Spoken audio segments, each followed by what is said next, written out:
Bismillahirrahmanirrahim. Assalamualaikum warahmatullahi wabarakatuh.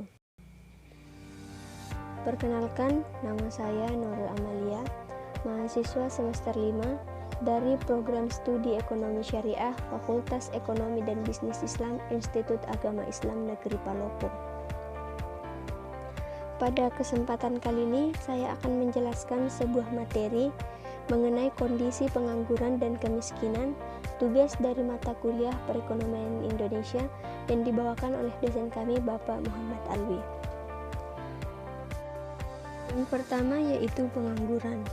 Nah, pengangguran menurut Sadano Sukirno adalah suatu keadaan di mana seseorang yang tergolong dalam angkatan kerja ingin mendapatkan pekerjaan tetapi belum dapat memperolehnya. Yang kedua yaitu jenis-jenis pengangguran. Nah, pengangguran ini terbagi atas beberapa jenis. Yang pertama yaitu pengangguran terselubung. Pengangguran terselubung ini adalah seorang tenaga kerja yang tidak bekerja secara optimal karena memiliki sebuah alasan yang tertentu. Jenis pengangguran yang kedua yaitu setengah menganggur, yaitu tenaga kerja yang tidak bekerja secara optimal karena tidak ada lapangan pekerjaan. Biasanya, tenaga kerja setengah menganggur ini merupakan tenaga kerja yang bekerja kurang dari 35 jam selama sepekan. Jenis pengangguran yang ketiga yaitu pengangguran terbuka, di mana ini merupakan tenaga kerja yang sungguh-sungguh tidak memiliki pekerjaan. Pengangguran ini jenis cukup banyak karena memang belum mendapat pekerjaan, padahal telah berusaha secara maksimal untuk mendapatkan pekerjaan. Yang ketiga yaitu bagaimana hubungan pengangguran dan ekonomi. Saat ini pengangguran masih menjadi masalah yang harus diperhatikan oleh pemerintah Indonesia karena nyatanya saat ini pengangguran masih menjadi masalah serius dalam perkembangan ekonomi di Indonesia. Pengangguran dapat diartikan sebagai angkatan kerja yang tidak bekerja dan sedang mencari pekerjaan. Tingkat pengangguran merupakan indikator yang biasa digunakan oleh pelaku pasar valuta asing untuk menganalisis sehat atau tidaknya perekonomian sebuah negara, di mana rendahnya tingkat pengangguran menunjukkan semakin sehatnya perekonomian sebuah negara. Sedangkan semakin tinggi tingkat pengangguran akan diterjemahkan sebagai kemunduran kesehatan perekonomian negara. Selanjutnya yaitu pengaruh pengangguran terhadap perekonomian dan kehidupan sosial. Nah, pengangguran memberikan dampak terhadap kehidupan sosial. Yang pertama yaitu menurunkan pendapatan masyarakat. Daya beli masyarakat yang turun akan menyebabkan turunnya permintaan terhadap barang dan jasa, di mana komponen konsumsi dari GDP juga turun. Ini artinya perekonomian negara menurun. Yang kedua yaitu meningkatkan biaya sosial. Nah, pengangguran menimbulkan beban terhadap masyarakat akibat biaya-biaya sosial yang harus dikeluarkan. Yang ketiga yaitu menurunkan penerimaan pemerintah.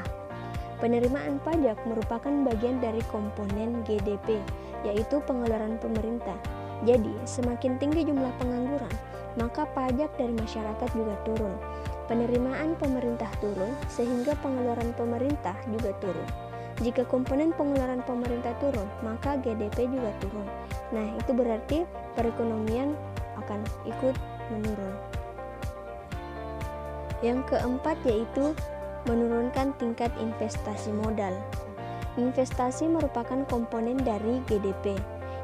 Investasi berkolerasi positif dengan GDP, sehingga pengangguran dapat menurunkan GDP. Itu berarti semakin banyak orang yang menganggur, maka GDP yang dihasilkan akan turun. Yang terakhir yaitu menurunkan keterampilan masyarakat. Keadaan menganggur dapat menyebabkan para tenaga kerja kehilangan pengalaman atau penurunan keterampilan yang dimilikinya, di mana semakin lama menganggur, maka semakin banyak kehilangan pengalaman dan keterampilannya. Materi selanjutnya yaitu terkait dengan ketimpangan. Nah, ketimpangan sosial merupakan keadaan di mana terjadi kesenjangan atau ketidaksamaan akses untuk memanfaatkan sumber daya yang ada. Secara umum, ketimpangan sosial artinya tidak seimbang atau adanya jarak yang terjadi di tengah masyarakat. Hal ini biasanya disebabkan oleh adanya perbedaan status sosial, ekonomi, maupun budaya. Bentuk-bentuk ketimpangan sosial. Terdapat beberapa bentuk ketimpangan sosial yang terjadi di tengah masyarakat. Di antaranya yaitu ketimpangan desa dan kota. Yang kedua yaitu ketimpangan antar golongan sosial ekonomi. Yang ketiga, ketimpangan penyebaran aset. Yang keempat, ketimpangan antar wilayah dan subwilayah. Dan yang kelima yaitu kesenjangan pembangunan diri masyarakat. Selanjutnya yaitu faktor yang menjadi penyebab terjadinya ketimpangan. Nah, ada beberapa. Yang pertama yaitu kebijakan pemerintah yang tidak adil. Kebijakan pemerintah yang tidak adil menyebabkan sejumlah ketimpangan sosial ekonomi. Salah satu bentuk kebijakan pemerintah yang menyebabkan ketimpangan sosial ekonomi adalah kebijakan pembangunan negara. Yang kedua yaitu persebaran penduduk. Nah, faktor-faktor yang mempengaruhi persebaran penduduk juga mempengaruhi ketimpangan sosial ekonomi. Di Indonesia, persebaran penduduk masih tidak begitu merata. Hal ini bisa dilihat dari banyaknya penduduk yang menghuni Pulau Jawa dibanding dengan pulau-pulau yang lainnya. Yang selanjutnya yaitu kualitas diri masyarakat. Pembangunan yang tidak merata membuat fasilitas pendidikan dan kesehatan yang memadai tidak dapat dinikmati oleh sejumlah daerah, yang mengakibatkan tidak semua masyarakat mempunyai kualitas diri yang baik. Selanjutnya yaitu masalah lapangan pekerjaan. Lapangan pekerjaan yang sedikit hanya mampu menampung angkatan kerja yang jumlahnya yang sedikit. Hal ini akan mengakibatkan ketimpangan sosial ekonomi antara angkatan kerja yang telah bekerja dan angkatan kerja yang belum bekerja. Yang terakhir yaitu kemiskinan. Kemiskinan membuat masyarakat sulit mendapatkan kesejahteraan hidup yang layak, sehingga masyarakat yang mengalami kemiskinan akan mengalami ketimpangan sosial ekonomi juga dengan masyarakat yang lebih kaya. Materi yang selanjutnya yaitu terkait dengan kemiskinan.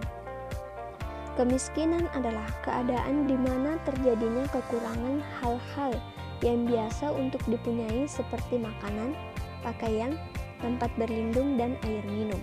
Hal-hal ini berhubungan erat dengan kualitas hidup. Kemiskinan kadang juga berarti tidak adanya akses terhadap pendidikan dan pekerjaan yang mampu mengatasi masalah kemiskinan dan mendapatkan kehormatan yang layak sebagai warga negara. Selanjutnya yaitu jenis-jenis kemiskinan. Nah, besarnya kemiskinan dapat diukur dengan atau tanpa mengacu kepada garis kemiskinan. Konsep yang mengacu kepada garis kemiskinan disebut dengan kemiskinan relatif, sedangkan konsep yang pengukurannya tidak didasarkan pada garis kemiskinan disebut kemiskinan absolut. Yang pertama yaitu kemiskinan relatif adalah suatu ukuran mengenai kesenjangan di dalam distribusi pendapatan. Biasanya dapat didefinisikan di dalam kaitannya dengan tingkat rata-rata dari distribusi yang dimaksud. Jenis kemiskinan yang kedua yaitu kemiskinan absolut. Nah, kemiskinan absolut adalah derajat kemiskinan di bawah, di mana kebutuhan-kebutuhan minimum untuk bertahan hidup tidak dapat terpenuhi. Nah, apa saja sih yang menjadi penyebab terjadinya sebuah kemiskinan di beberapa negara? Terjadinya kemiskinan di beberapa negara tentu ada unsur penyebab yang membuat suatu negara memiliki masalah tersebut. Ada beberapa faktor utama dari terjadinya kemiskinan dan merupakan permasalahan yang cukup sulit untuk diselesaikan. Yang pertama yaitu tingkat kualitas pendidikan yang rendah. Pendidikan merupakan kebutuhan yang bersifat pokok dipenuhi oleh setiap orang, di mana setiap kebutuhan pokok yang tidak dapat terpenuhi maka dikategorikan sebagai penyebab kemiskinan. Yang kedua yaitu kurangnya ketersediaan lapangan pekerjaan. Penyebab kemiskinan berikutnya adalah ketersediaan lapangan pekerjaan yang kurang memadai. Ketersediaan lapangan kerja memberikan peluang bagi setiap masyarakat untuk mendapatkan penghasilan dan memenuhi kebutuhan hidupnya. Yang ketiga yaitu jumlah penduduk yang terus meningkat. Semakin bertambahnya jumlah penduduk di suatu negara juga menjadi salah satu penyebab kemiskinan, apabila jika hal ini tidak didukung dengan peran pemerintah yang mensosialisasikan program keluarga. Yang keempat yaitu kurangnya rasa peduli terhadap keadaan sosial antar sesama masyarakat. Nah, itu